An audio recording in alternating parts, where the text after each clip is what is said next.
नमस्कार. जय महाराष्ट्र. शिवसेना उद्धव बाळासाहेब ठाकरे पक्षाच्या वतीने आयोजित आजच्या या पत्रकार परिषदेमध्ये सर्व प्रिंट तथा इलेक्ट्रॉनिक माध्यमांच्या मान्यवर प्रतिनिधींचे मनपूर्वक स्वागत. माझ्यासोबत प्रसिद्धी प्रमुख अनंत घरतजी, महिला आघाडीच्या रेखा कोंडेजी, करुणा घाडगेजी उपस्थित आहेत. पत्रकार परिषद आज का होतीये याचं बऱ्यापैकी आपल्यापैकी अनेकांना अंदाज असेलच. महाराष्ट्राची परंपरा ही फुले, शाहू, आंबेडकर, गोखले, रानडे, आगरकर अशी एक अत्यंत उदात्त परंपरा आहे. या परंपरेतच महाराष्ट्राचं जे विधिमंडळाचं सभागृह आहे, या सभागृहाला सुद्धा एक फार मोठी परंपरा आहे. जी परंपरा स्वर्गीय यशवंतराव चव्हाण साहेब असतील किंवा यामध्ये प्रके आत्रे असतील, सोबतच डांगे असतील, SM जोशी असतील, अशा असंख्य मान्यवर आणि विद्वान लोकांनी हे सभागृह गाजवलेलं आहे. मात्र अत्यंत दर्जेदार, वैचारिक आणि अभिजात सभागृहाचं अवमूल्यन करण्याचा प्रयत्न भारतीय जनता पार्टीकडून सातत्याने होताना दिसतोय. कालचा सभागृहातला जो अभूतपूर्व थैथयाट होता, हा थैथयाट या सभागृहाची गरिमा धुळीला मिळवणारा होता आणि त्यामुळे यावर जरा बोललं पाहिजे की मुळात असा थैथयाट भाजपाला का करावा लागतो, भाजपाची ही गरज का आहे. सरकार स्थापन होऊन आता 100 दिवस उलटून गेले आणि या 100 दिवसांमध्ये अधिवेशन काळात सरकारने आपल्या 100 दिवसाचा लेखाजोखा मांडताना काही ज्याला अत्यंत अधोरेखित करता येईल असे माइलस्टोन काही उभे केलेत का, तर त्याचं उत्तर सरकारला नाही असं द्यावं लागतं. उलट या 100 दिवसामध्ये अजूनही संतोष देशमुख हत्या प्रकरणातला एक आरोपी कृष्णा आंधळे पकडला गेलेला नाही. या प्रकरणाचा तपास ज्या पद्धतीने फडणवीस आणि फडणवीसांच्या सोकॉल्ड लोकांनी केलेला आहे, तो तपास बघता तब्बल 3 महिने एवढं क्रौर्य उरात दडवून ठेवणे आणि सगळी माहिती हाताशी असताना सुद्धा एक राजकीय अजेंडा मराठवाड्यात राबवून जाणीवपूर्वक मराठा विरुद्ध ओबीसी असा निर्माण करण्याचा प्रयत्न करणे, हे सगळं महाराष्ट्राने अनुभवलं आणि त्यावर भाजप सरकार पूर्णतः बॅकफुटवर गेलं. सोमनाथ सूर्यवंशी प्रकरणाचा जर विचार केला तर सोमनाथ सूर्यवंशी प्रकरणातला जो SIT अहवाल आलेला आहे, त्या अहवालामध्ये सोमनाथचा मृत्यू हा पोलिसांच्या मारहाणीतच झाला हे पुन्हा एकदा म्हणजे पोस्टमार्टम रिपोर्ट मधली जी गोष्ट आहे तीच SIT रिपोर्टच्या चौकशी अहवालात सुद्धा आली. यावरही अजून संबंधित पोलीस कर्मचाऱ्यांवर कारवाई केली नाही. सरकार तिथेही बॅकफुटवर आहे. या 100 दिवसात ज्या लोकांचे घोटाळे बाहेर काढले, ते घोटाळे जर बघितले तर हे सगळेच्या सगळे घोटाळे हे तत्कालीन मुख्यमंत्री एकनाथ शिंदे साहेब आणि त्यांच्या मंत्र्यांचे घोटाळे आहेत. म्हणजे सत्ताधाऱ्यांच्याच काय काय गोष्टी आहेत त्या बाहेर येत आहेत.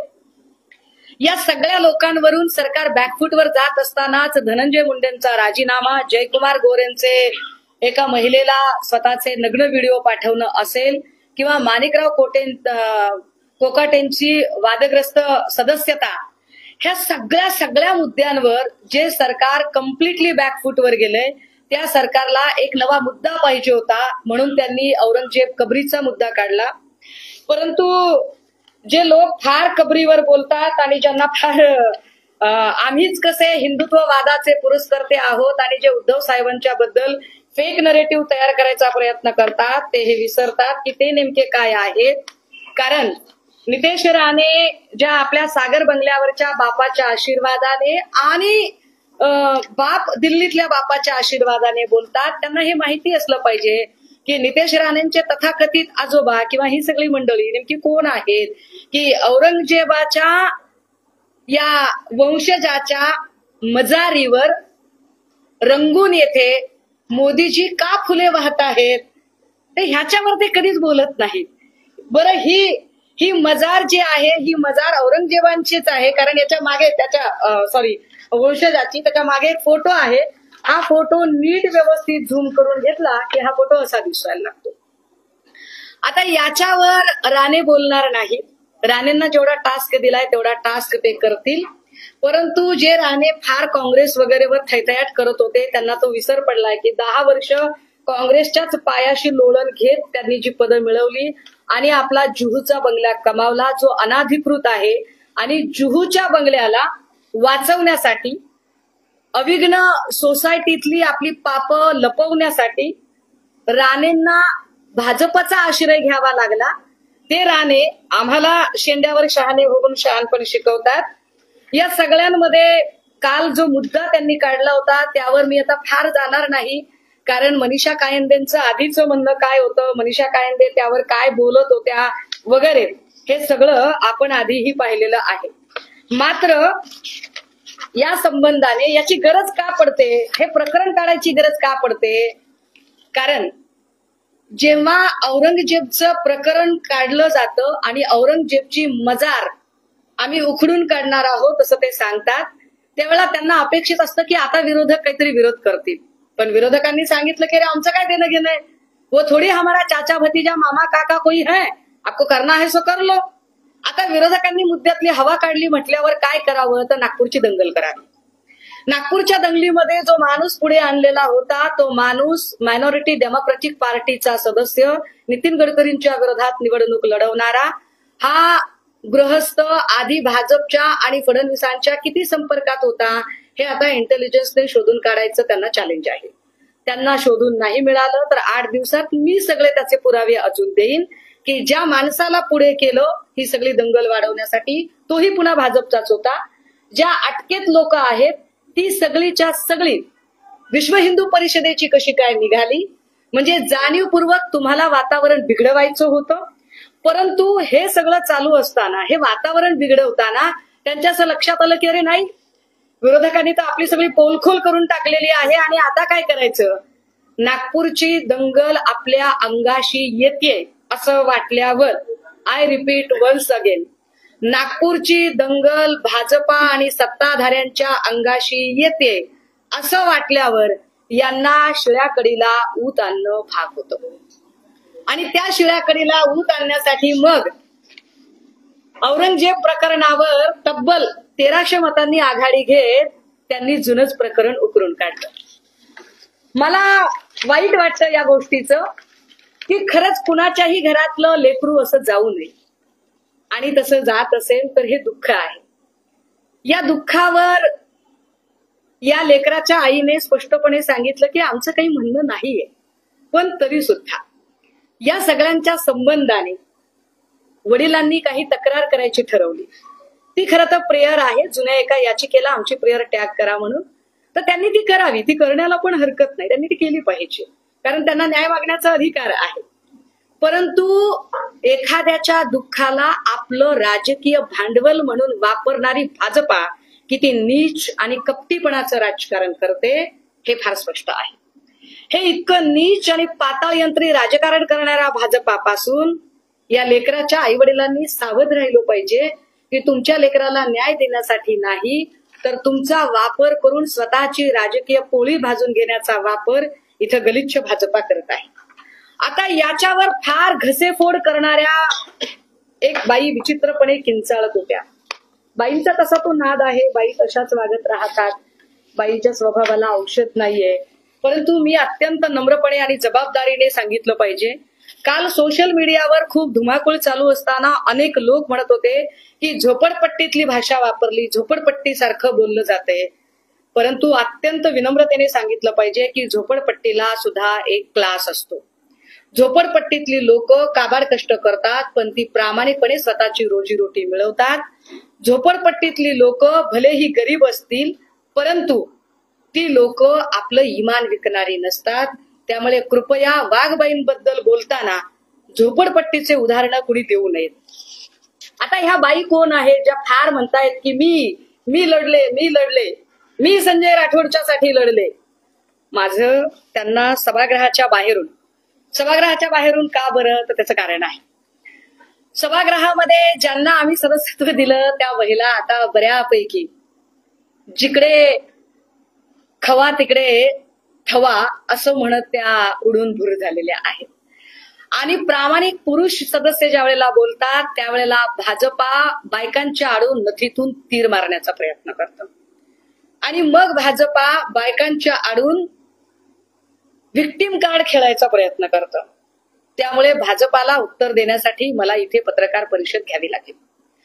काल त्या विचित्रबाईने किंचाळत असं सांगितलं की उद्धव ठाकरेंनी क्लीन चिट दिली का नाही ते विचारा, उद्धव ठाकरेंना विचारा तुम्ही.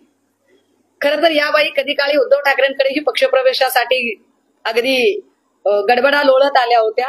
तो संदर्भ आता मला काढायचा नाहीये. परंतु ज्यांना वाटतंय की उद्धव ठाकरेंनी क्लीन चिट दिली, जर तुम्ही त्या क्लीन चिटला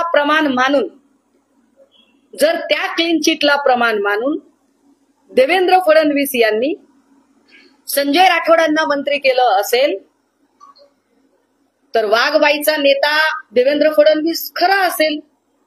आणि जर देवेंद्र फडणवीस खरे असतील तर याचा अर्थ असा आहे की वाघबाई भटक्या विमुक्तातल्या एका नेत्याचं राजकीय आयुष्य उद्ध्वस्त करत होत्या. याचा अर्थ असा आहे की वाघबाई स्वतःच्या राजकीय करिअरसाठी पूजा चव्हाण नावाच्या भटक्या विमुक्तातल्या एका पोरीच्या अब्रूचं मातेरं राजकारण्यांच्या समोर उधळत होत्या. आणि समजा जर ही क्लीन चिट चूक असेल तर वाघबाई कसल्या लढत आहेत? लढण्यासाठी लगेचच भाजपच्या सदस्यत्व पदाचा सुद्धा राजीनामा देऊन आमदारकी तर तोंडावर फेकून मारली पाहिजे आणि भाजपने संजय राठोडची केस पुन्हा एकदा रिओपन केली पाहिजे. का मंत्री म्हणून घेतलं? ज्या अर्थी मंत्री म्हणून घेतलं त्या अर्थी तुम्हाला तो योग्य वाटत असेल आणि योग्य वाटत असेल तर तुमचं नक्कीच तुम्ही भटक्या विमुक्तातल्या एका नेत्याचं राजकीय आयुष्य उद्ध्वस्त करण्याचा प्रयत्न करत होता. आता हे बोलायला का जागा आहे की त्या कशा उद्ध्वस्त करतात आयुष्य? तर मी काही आपल्याला गोष्टी दाखवल्या पाहिजेत. पुण्यामध्ये आमचे उपनेते रघुनाथ कुचित जे आहेत, रघुनाथ कुचित यांच्या संदर्भाने वाघबाई फार अक्राळ विक्राळपणे ओरडायला लागल्या, बोंबलायला लागल्या. आणि त्यानंतर या संदर्भात जी पीडित तरुणी आहे असं दाखवलं गेलं, त्या तरुणीने स्वतः माध्यमांच्या समोर येऊन, पोलीस स्टेशन समोर येऊन हे स्पष्ट केलं की मोहम्मद अहमद अंकल उर्फ चाचा आणि चित्रा वाघ यांनी हे प्रकरण घडवून आणलं. तसंच चित्रा वाघ यांनी सादर केलेले मेसेजचे पुरावे खोटे असून विशिष्ट यंत्रणा वापरून माझ्या मोबाईलवरून कुचित आणि कुचित यांच्या मोबाईलवरून मेसेज येत असल्याचं दाखवलं. या सगळ्या आपल्याच माध्यमांनी केलेल्या त्या पीडितेच्या बातम्या आहेत. आपल्याला गोव्यात आणि मुंबईत चित्रा वाघ यांच्या मदतीने डांबून ठेवल्याचा आरोप पीडितेने केला. पोलिसांना विशिष्ट जबाब द्यायला चित्रा वाघने आपल्याला भाग पाडलं असं या जबाबामध्ये ही मुलगी सांगते. ही जी पीडित तरुणी आहे, ही पीडित तरुणी पुन्हा असंही सांगते की न केलेल्या गुन्ह्यांची शिक्षा कुचित यांना नको, मला वाघबाईंनी शिवसेनेला डॅमेज करण्यासाठी हे करायला सांगितलं. पुढे जाब द्यायला मला चित्रा वाघने भाग पाडलं, हा धक्कादायक खुलासा याच्यामध्ये देत आहे. हे झालं कुचितचं प्रकरण. बाई एवढ्यावर थांबतील तर बाई कशा? कारण भाजपला या सगळ्या फौजची गरज आहे. भाजपला हे सगळे सदा, गुना, रूपा, चित्रा हे सगळे लोक भाजपला लागतात. कारण भाजपची अडचण काय आहे? भाजपचे जे हार्डकोर RSS आहेत ते इतक्या गलिच्छ पातळीवर उतरत नाहीत. मग त्याच्यासाठी त्यांना बाटगा अधिक कडवा असतो असं म्हणत बाहेरून इम्पोर्ट केलेली लोक लागतात. हे इम्पोर्ट केलेल्या लोकांमध्ये मग त्यांनी अजून एक नाव पुढे आणलं, ते होतं महबूब शेख. आणि महबूब शेखला मग त्यांनी फार बेजार करायचं सुचलं. महबूब शेखच्या संदर्भाने अनेक म्हणजे महबूबने अत्याचार केला नाही ह्या माध्यमातल्या बातम्या तर सोडा, या सगळ्या माध्यमांमधल्या बातम्या ते तो सोडा.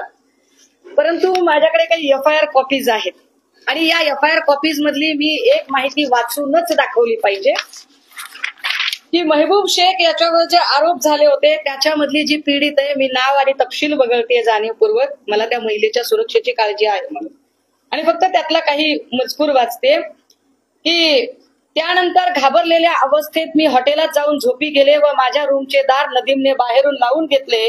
औरंगाबादला रात्रीच्या वेळी आम्ही पोहोचलो. 23/12/2020 रोजी लकी ज्यूस सेंटर चिश्तिया चौक येथे नदीमने मला बळजबरी बोलावून घेतले आणि जर तू हे केलं नाहीस तर तुला आणि तुझ्या परिवाराला कायमचं संपवून टाकेल असं म्हटलं. त्यानंतर दिनांक 25/12/2020 रोजी दुपारी 1:30 वाजता नदीमने फोन करून हिमायतबाग इथल्या डिलाईट ज्यूस सेंटर मध्ये भेटायला बोलून महबूब शेख विरोधात तक्रार दाखल करायला मला सांगितली.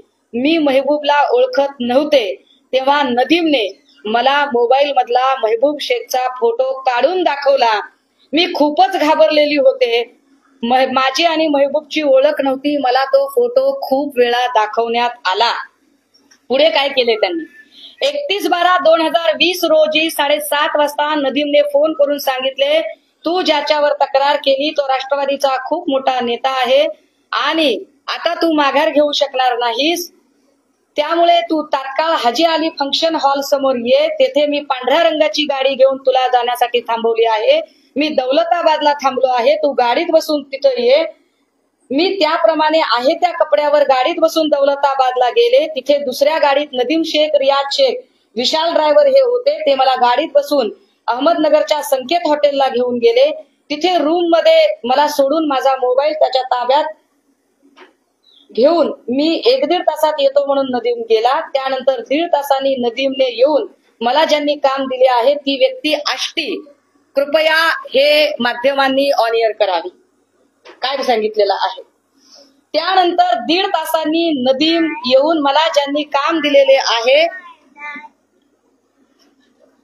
ती व्यक्ती आष्टी जिल्हा बीड येथील असून आपल्याला आष्टी येथे जायचे आहे म्हणून एका नवीन पांढऱ्या कार मध्ये बसून घेऊन गेला.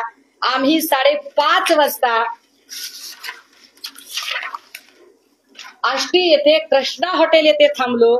त्यानंतर दिनांक 1 जानेवारी 2021 सकाळी 10 ते 10:30 वाजता नदीमने तेथे आलेल्या लोकांची ओळख करून देऊन त्यापैकी एक सुरेश धस साहेब यांची ओळख सांगून, पुन्हा एकदा वाचू. त्यानंतर दिनांक 1 जानेवारी 2021 सकाळी 10 ते 10:30 वाजता नदीमने तेथे आलेल्या लोकांची ओळख करून देऊन त्यापैकी एक सुरेश धस साहेब यांची ओळख सांगून हे येथील आमदार आहेत, तसेच हे मंत्री सुद्धा राहिलेले आहेत व ही हॉटेल सुद्धा यांचीच आहेत अशी ओळख करून दिली. आणि त्यांच्या सोबत असलेल्या दुसऱ्या व्यक्तीचे नाव जिया बेग असे सांगितले. त्यावेळी सुरेश धस ते आणि आम्ही दुसऱ्या गाडीत असे त्यांच्या पाठीमागे आष्टी येथील एका पहिल्या मजल्यावर असलेल्या एका पत्रकाराच्या फ्लॅटवर गेलो. तिथे एका महिलेची ओळख करून देऊन ह्या फार मोठ्या समाजसेविका आहेत व त्यांची खूप मोठी पोच आहे. त्यांचे नाव चित्रा वाघ आहे म्हणून त्यांची ओळख करून दिली. मी तिथे त्यांना मला खोटी केस करायला लावली. मला खूप लोक फोन करून त्रास देतात. मला यात पडायचं नाही असं म्हणाले. त्यावेळी चित्रा वाघ व सोबत असलेले तेथील सर्व मला म्हणाले की तुला आता FIR प्रमाणेच बोलावे लागेल, नाहीतर तुझ्यावर खोटी केस केली म्हणून गुन्हा दाखल होईल व तू आयुष्यभर जेलमध्ये सडशील. त्यानंतर चित्रा मॅडमनी त्यांच्या सांगण्याप्रमाणे सुरेश धस आणि जिया बेग यांची चर्चा चित्रा मॅडमनी माझा एक व्हिडिओ करून घेतला आणि मला चित्रा मॅडम यांनी मीडियाशी कसे व काय बोलायचे हे शिकवले. त्यानंतर चित्रा मॅडम, नदीम आणि सुरेश धस आणि जिया बेग यांची चर्चा झाली. त्यानंतर त्यांनी आम्हाला जायला सांगितले. त्यावेळी मी चित्रा मॅडमला तुमचा मोबाईल नंबर द्या असं म्हटलं. तेव्हा तिने नंबर दिला नाही व म्हणाल्या लक्षात ठेव, यानंतर मी तुला यापुढे कधीही ओळखणार नाही. यापुढे तुझ्या संपर्कात मी सांगितलेले लोक विशाल, शेख रियाज, शहानूर हे दुसरी गाडी घेऊन हॉटेलला आलेले होते व तेथून आम्ही मुंबईला निघालो असता आष्टीच्या रस्त्यावर जिया बेग याने गाडी थांबून नदीमच्या हातात एक बॅग दिली. त्यावेळी मी नदीमला बॅग मध्ये काय आहे असे विचारणा केली असता त्यांनी सांगितले की पोलिसांनी तुला कोणत्याही प्रकारचा त्रास देऊ व तसेच आपल्या राहण्याची व्यवस्था म्हणून हे पैसे दिलेले आहेत. मी फसत चालले होते हे मला कळत होते, परंतु मी नदीमच्या चित्रावागच्या जाळ्यात अडकल्यामुळे व जिवे मारण्याच्या धमकीमुळे, व्हिडिओमुळे, गुंडांमुळे मला त्यांच्या सांगण्यानुसार वागावे लागत होते. मी आहे त्या कपड्यावर आल्यामुळे नदीमने माझ्यासाठी कपडे घेतले. त्यानंतर माझे येथे गेटवे ऑफ इंडिया जवळ असलेल्या एका हॉटेलवर थांबलो. तेथे विशालने मला दाखवले की हे बघ, महबूब शेख एका बाईट मध्ये रडत आहे, हे तेच आहेत ज्यांच्यावर तुला अजून जबाब द्यायचा आहे. म्हणून नदीमने मला मारहाण केली. ही FIR कॉपी. आता या FIR कॉपीच्या नंतरही वाघबाई म्हणाल्या, छे छे हे तर खोटच आहे, त्यांचा नेहमीचा स्वभाव, हे तर खोटच आहे. आणि त्यावर अब्रू नुकसानीची केस महबूब शेख यांनी दाखल केली. हे पुन्हा एकदा माध्यमांसमोर स्पष्ट केलं पाहिजे की गेल्या 5-7 वर्षात तब्बल 193 केसेस ईडीने दाखल केल्या. 193 केसेस मधल्या फक्त 2 लोकांना शिक्षा झालेली आहे आणि 2 ते 3 लोक स्वतः लढून आपल्या बलबुत्यावर बाहेर आले. मग संजय राऊत असतील, सूरज चव्हाण असतील, अशी ही सगळी मंडळी. बाकीचे लोक कुठे आहेत याची जर माहिती घेतली तर सगळेच्या सगळे भाजपमध्ये आहेत. आता हे जे सगळेच्या सगळे भाजपमध्ये आहेत, या लोकांचं ज्या अर्थी हे भ्रष्ट नसतील म्हणूनच भाजपने घेतले असतील, तर भाजपने यांची माफी मागितली पाहिजे किंवा या लोकांनी भाजपवर आणि किरीट सोमय्यावर अब्रू नुकसानीची केस टाकली पाहिजे. पण ते तसंही करत नाहीत. पण महबूब शेख, कारण तो खऱ्याने लढत होता, महबूब शेखने मात्र अब्रू नुकसानीची केस टाकली. माझ्याकडे हायकोर्टची ऑर्डर कॉपी आहे. या हायकोर्टच्या ऑर्डर कॉपीमध्ये स्पष्टपणे खालचं जिल्हा कोर्ट, हायकोर्ट दोन्ही कोर्टामध्ये निकाल महबूब शेखच्या बाजूने आहे की ज्यात चित्रा वाघने स्पष्टपणे राजकीय आयुष्य उद्ध्वस्त करण्याच्या हेतूने, डॅमेज करण्याच्या हेतूने हे सगळं केलं असं स्पष्टपणे म्हटलंय.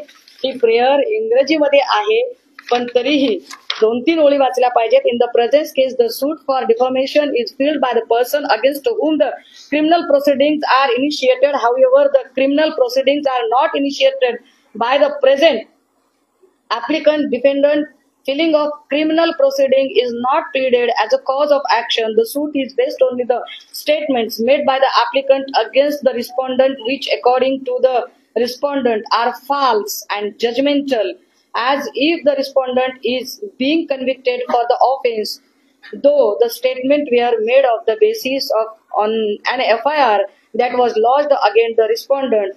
The pursuit of the statement as quoted in the plaint shows that the applicant has made statements against the respondent by proceeding as if the respondent is convicted.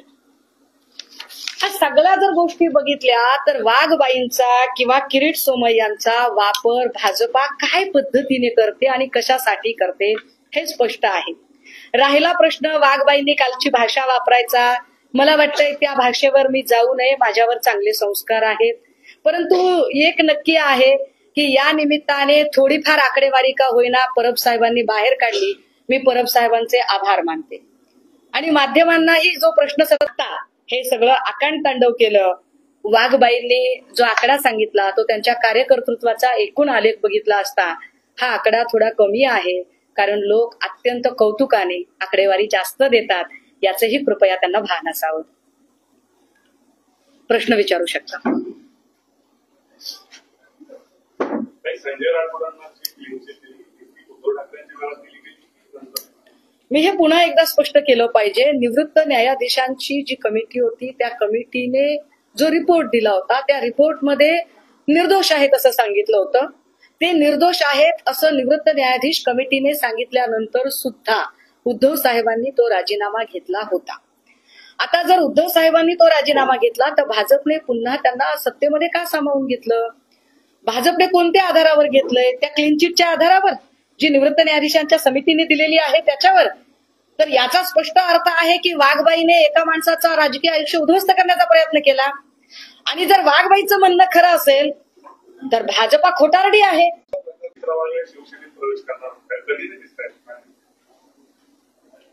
हे बहुतेक त्यांना जेव्हा काहीतरी त्यांच्या नवऱ्याने काय ती 1 लाख रुपयाची लाच वगैरे घेतली तेव्हाचा आहे. आणि त्यांना संताप होतो. म्हणजे त्यांना असं वाटतं की त्यांच्या नवऱ्यावर जरी लाच खाण्याचे जरी आरोप झाले तरी किमान कोटीचे तरी झाले पाहिजे ना. 1 लाख म्हणजे फारच चिंधीगिरी वाटते. ते 1 लाखाच्या आकड्यामुळे पण कदाचित त्या फार चिडलेल्या असतील, असू शकतं. पण 10-5 कोटीची लाच असेल तर माणसाला जरा सायझेबल अमाऊंट वाटते. 1 लाख म्हणजे मला वाटते वाघबाईंच्यासाठी एकदम